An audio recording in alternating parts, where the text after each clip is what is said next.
Hi everyone, my name's Adam. Welcome back to part 8 of my video series on creating a flight controller using X-Plane and LabVIEW. In the last video, we looked at the effect that integral control had on our system response, and we identified that one of the common effects of an integral term is that it can cause the system to overshoot its set point.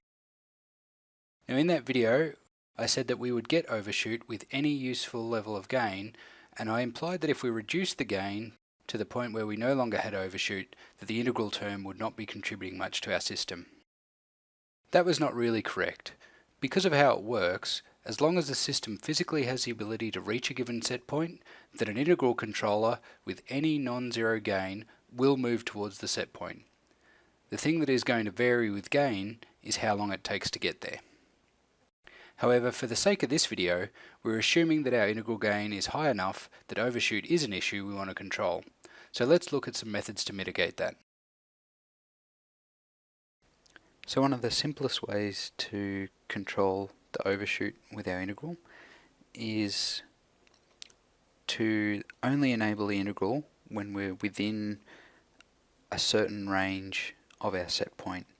So what I've done here is I've added in this AND block to our integral term so that the integral term will only be enabled when our enable button is set, but also when this other condition is met. And all this is saying is when the absolute value, that's what that one symbol there is, of the error is less than 3, then we enable the integral. So let's have a look at how that behaves. So we've got our square wave here, and we can see that it still seems to eliminate our steady state error. We don't get the big jump in integral right at the start of the change because the integral doesn't get enabled until we're within 3 degrees of the set point. And so that's good. So this big jump in error doesn't have the negative effect that it had before. The downsides to this, well, there's several downsides to this. The first one is that our integral is getting reset to 0. The first is that our integral is getting reset to 0 every time we make one of these transitions, and for a lot of control systems we might not want that. It might turn out that we actually want some sort of continuous background level the whole time through. Like maybe for an aircraft you're probably always going to want some sort of an offset in the positive elevator direction to maintain a given pitch angle. Like you're going to need more elevator to maintain a positive pitch angle than to maintain that same angle but negative. And so you're probably always going to have all your elevator values always going to be skewed in the positive direction. And by having our integral term active all the time, we establish like effectively a trim value that helps us do that. And by doing what we're doing now, we lose that benefit. The next problem is that this only works if the proportional control is able to get us within 3 degrees of our set point. So if our set point is at a level that the aircraft can't reach using only proportional control, or can't get within 3 degrees of, our integral control is never going to engage. You see here I'm just flying along in proportional control, and I've got it set, I'm telling it to try and reach 15 degrees. It's only, with proportional control, only able to hold about 10.5. If I enable the integral control, we'll see that nothing happens because we're more than 3 degrees away. So even though the aircraft is probably able to do that, like it has the physical ability to do that, the control system's not going to engage that integral, and so we're not going to get there. Then that leads us on to the next quirk of this system, in that if we make step changes and the aircraft can't get there on its own, then the integral will never engage. But we can play tricks where we go back to being within 3 degrees, like down here. No, it's not going to play for me. Just got to find the right level where it'll get close enough. It's going to be all the way down here somewhere. No. Doesn't want to do it. Alright, and now you can see on the right hand side our integral term has become active. And what we can slowly do now is walk this back up. And because that integral is already active, we get more control authority. And so we can actually walk it all the way back up to 15 degrees. And it'll hold 15 degrees for us. Probably till the aircraft stalls and falls out of the sky. But so the downside of that is that we get inconsistent performance depending on how we approach a particular set point, how far away we're coming from, what our initial conditions are. We may or may not get any integral action, even when we've quite clearly reached a steady state. So that's not ideal. So let's look at the next way that we could try and control that integral overshoot. So we mentioned in that last section that the way we were trying to control the integral didn't necessarily cause the integrator to kick in, even though we were clearly in a steady state condition. So how would we go about instead? So instead of looking at how far we are away from our set point, how would we go about determining that we've reached steady state, if that's what we think we would like to use as our condition for enabling the integrator? Well, the definition of steady state is that the variables that we're interested in aren't changing. Now, in this case, there's two possible variables we can look at. We can look at the process variable, that is, say, the actual pitch angle, or we can look at our error signal. So it turns out that when we're in a steady state condition, that is to say our set point isn't changing, that the rate of change of both the process variable and the error signal will be exactly the same. So recalling that our error signal is just our process variable minus our set point, and if our set point's not changing, then the rate at which the error changes and the rate at which the process variable change will be the same. There's benefits to looking at the rate of change of the process variable instead of the rate of change of the error signal, but we'll cover them in the next video when we talk about the derivative control term. So I'm just going to skip over that for the moment, but we're going to look at the rate of change of the process variable. When the rate of change is below some threshold value, then we'll engage our integral control. So how will we go about doing that? Okay, so this is the system we had before, except before I was taking the magnitude of the error, and when it was less than 3, I was enabling our integral term. Now I've got this thing called PV rate, which is the rate of change of the process variable. Now I'll show you quickly how I'm calculating it, but I'm not going to go through it because again we're going to talk about this more in the next video when we talk about derivative control. All I'll say here is that what I'm doing is I'm calculating the derivative of the process variable, and then I'm filtering that over the span of 5 samples to remove some of the high frequency noise that you tend to get in derivative terms. And then I've got this chart here which will display our actual rate of change of the process variable, so we can try and get a feel for what actually constitutes steady state.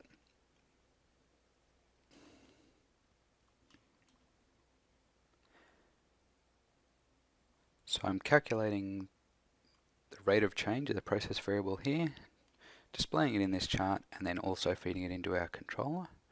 So if we go and look at what we're doing in the controller now, we've got this similar structure to what we had before, except instead of looking at the magnitude of the error, we're comparing our process variable rate that's coming in from the outside. We're taking the magnitude of that, and if the magnitude is less than this arbitrary value that I've selected at the moment, then we feed that in here and it gets ANDed with our existing control signal, so the enable button on the front panel. So we have to have both those conditions true, so the integral has to be enabled and the rate of change has to be less than this amount, and in that case we do our normal enabling the integral. So let's have a look at this running and see what it looks like. Okay, so we're just flying along in steady state here. I'll just move some things about a bit. So we've got the graph that I had before with the integral and the error, and then we've got this little one that I added down here, which is going to show us that process variable rate, or the derivative of the process variable. You'll note that I've made it a log chart because I really wasn't sure what a viable amplitude was going to be for that constant that I've chosen. So by having a log chart, I can get quite a large range, and I can see what looks like it's going to be a good value. So at the moment, it's not even showing anything because we're in steady state, so it's way down near zero. But if we go and change our set point, what we'll see is that we get some sort of signal here. It looks the way it does. The signal is actually sinusoidal, but to be able to display it on a log chart, I have to take the absolute value of it, so basically rectify it.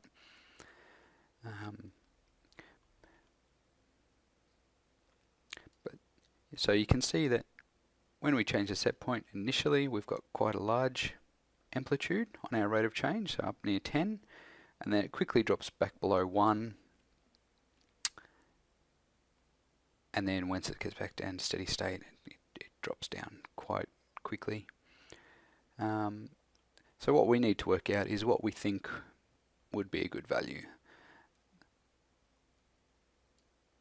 So let's try changing it again. So we watch our normal graph here, and somewhere around here, I would say, is an appropriate point for the integral to start kicking in. Like by eye, that looks like steady state. And if we try and watch the two graphs at once, that point, we've dropped below 1, and it's probably somewhere between 0.1 and 1 in our rate of change. Seems like a good number. If we set our number too low, then the integral is going to be very conservative about when it kicks in, and I'll describe why that's a problem.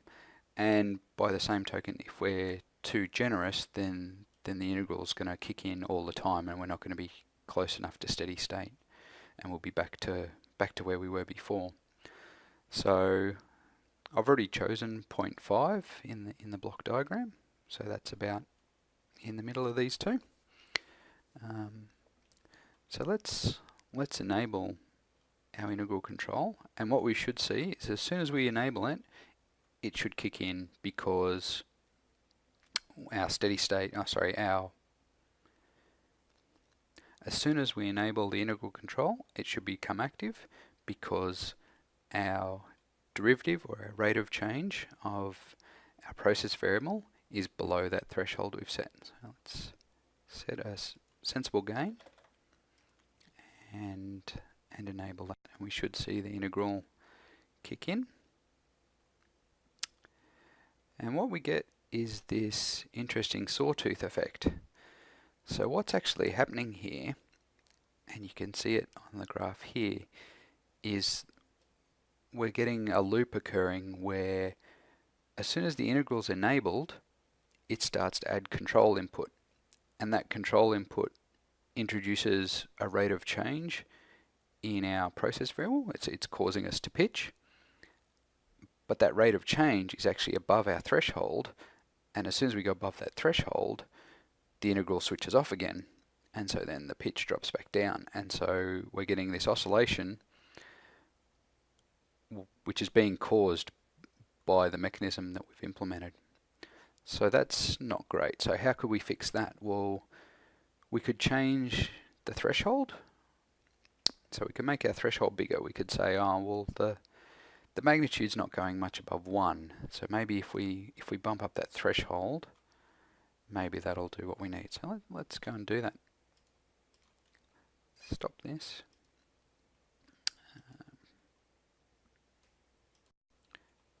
Let's change this value to, let's change it to 1. See what that does.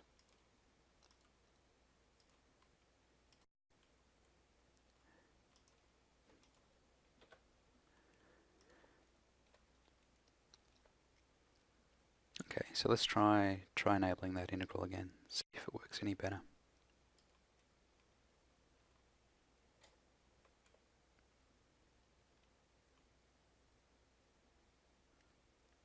Okay, so that's fixed that error for this particular set of starting conditions.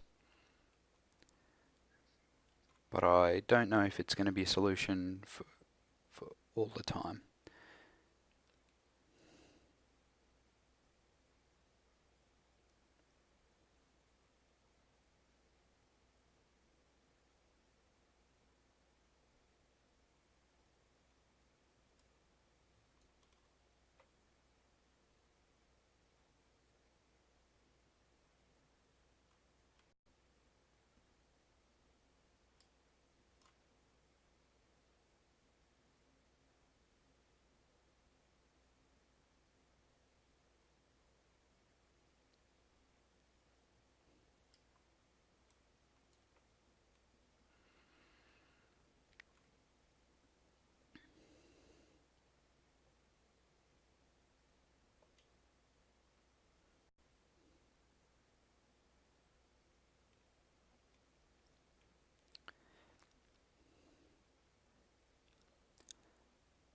So that threshold value seems to behave better in this particular set of circumstances. I'm not certain that it's going to be a good idea everywhere, and it does still tend to produce some oscillation, and that's probably not ideal if we can avoid it. You know, we still get a little bit of this sawtooth effect, which is going to be seen as actual oscillation. And the longer that sawtooth goes on, the longer we take to reach our steady state condition, which is also not ideal. But you know, this is better than where we were. So the other thing that I notice about this is every time we change our set point, and this was the case before with our previous setup as well, every time we change our set point, we reset our integral. And our integral is effectively providing like the trim values for the aircraft. You know, that's the value that the aircraft needs to hold a particular pitch value. And so if we're just moving from one pitch to another, you know, particularly if it's not within a large range, if we're going from, you know, 2.5 to 7.5 degrees, say, we probably don't want to just throw away that trim value and start again from 0. You know, we probably want to start from, you know, let's go to 2.5, and let's have a look at what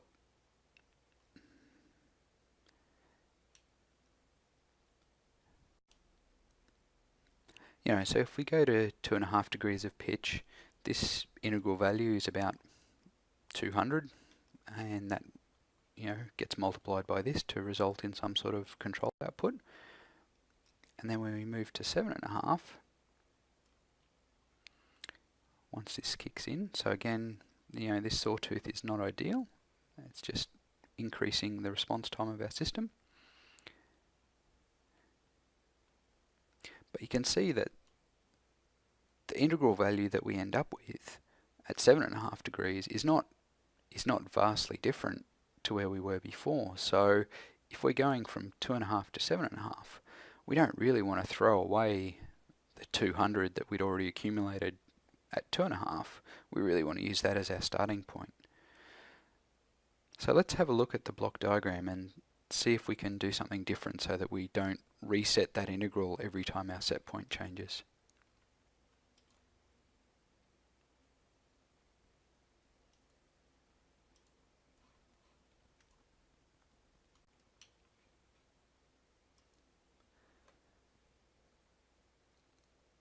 Okay, so back at the block diagram for the controller, this is what we've got going on at the moment.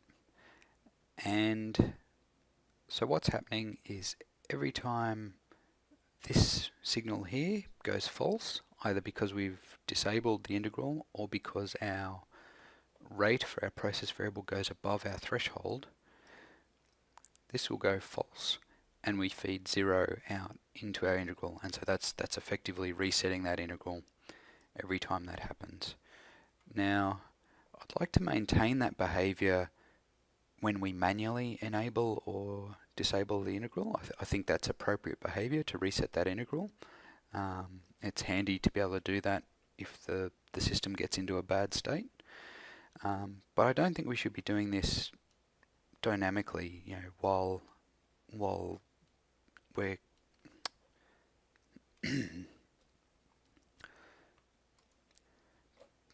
But as I was just saying, I don't think we want to do that when the system's running on its own. I don't think we want it to keep resetting itself like that. So let's change how this works. We'll get rid of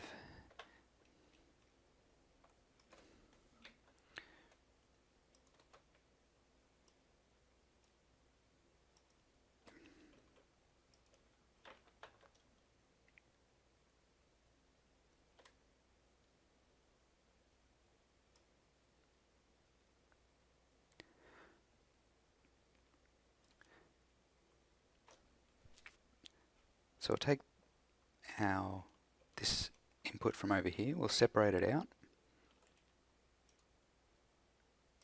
from our manual input, and what I'm going to do is I'm going to break this wire, and I'm going to use one of these select elements.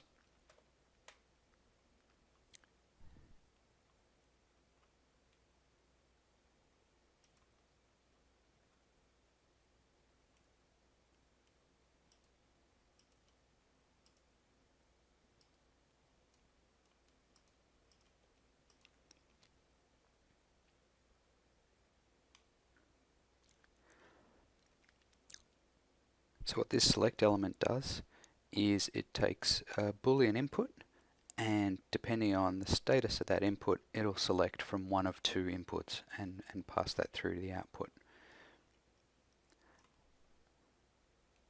So what I'd like to say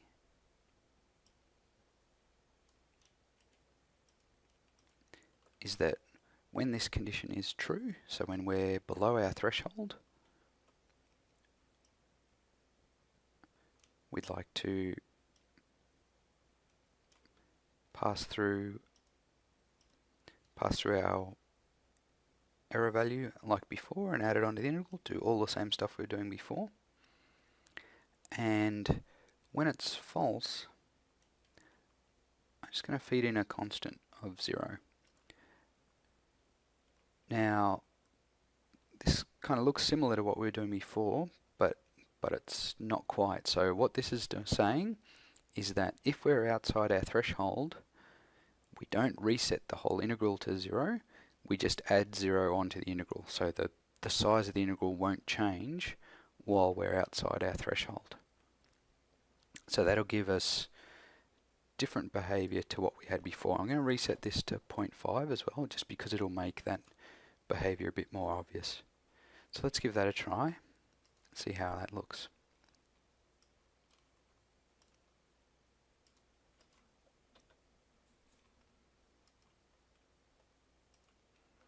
Let's turn that off again, just so we'll let it get to a steady state just using proportional control, and then we'll enable our integral.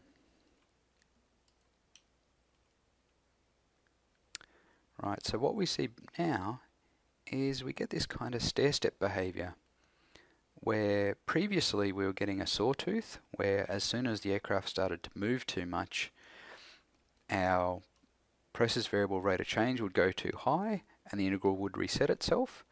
Now all that's happening is when we go outside that threshold, the integral stops adding or subtracting to itself, but it maintains its previous value.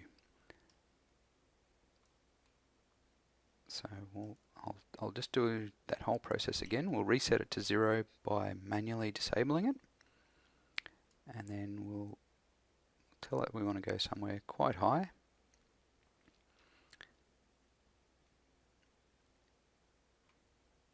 And then we'll enable this. And you see you get these angled sections where it engages, and then the flat sections where it disables itself because it's moving too fast. But its overall trajectory is still quite close to what we would like. There's no additional delay introduced by all that sawtoothing. And it actually behaves quite nicely. At least I think that looks pretty good.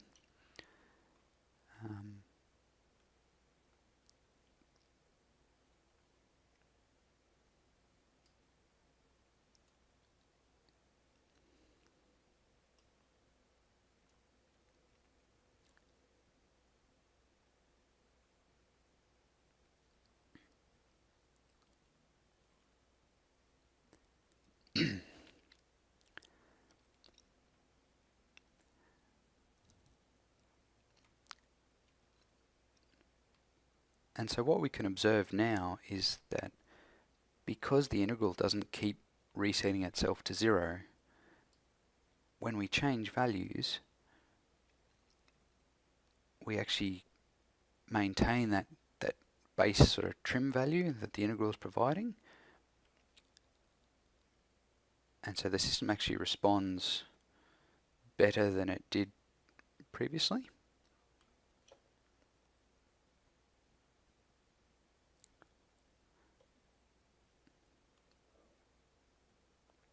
Now obviously if you have a really large change in set point, say we go from +10 to -10 instantaneously, then previously where it would have reset itself to 0, it would get to the integral that it needed probably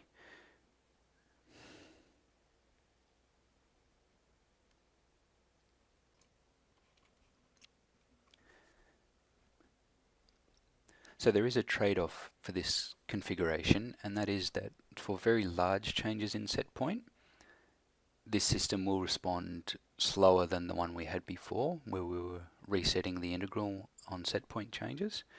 And the reason for that is that, say now we're flying around at sort of 10 degrees of pitch, and that's got this integral value of whatever that is, 350-ish. And say we suddenly change the pitch set point to -15. Now, I know from playing around that a set point of -15 ends up with an integral value of -650-ish.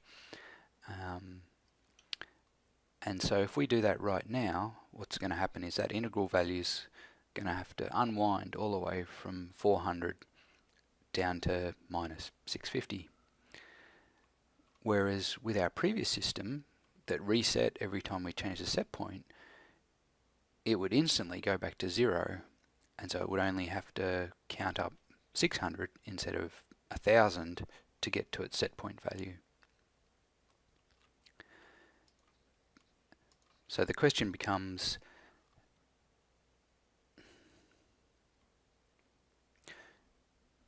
so the compromise is that for small changes in set point, the configuration we have now will respond faster because it's not restarting the integral from 0 every time. But for very large changes in set point, it'll respond slower. And so the question then is, what do you expect your system spend more time doing? Do you expect lots of small changes or lots of huge step changes from, you know, one huge positive pitch to a huge negative pitch? And I would say that in general, we probably expect the former. We expect lots of small changes, you know, particularly once we start introducing outer control loops over the top of these inner loops that we're creating. We shouldn't see huge sudden set point changes in pitch. You know, I can't really think of many instances where pitch should instantaneously go from +10 to -15. So I'm happy with this, but depending on the sort of system you're designing, that's a trade-off you might have to consider. I hope you enjoyed this video. In the next video, we'll take a look at another issue often encountered with integral control, and that is the issue of integral windup. If you have any questions, comments, or feedback, please post in the comment section below. And if you found this video interesting or informative and would like to see more videos like it in future, please like and subscribe.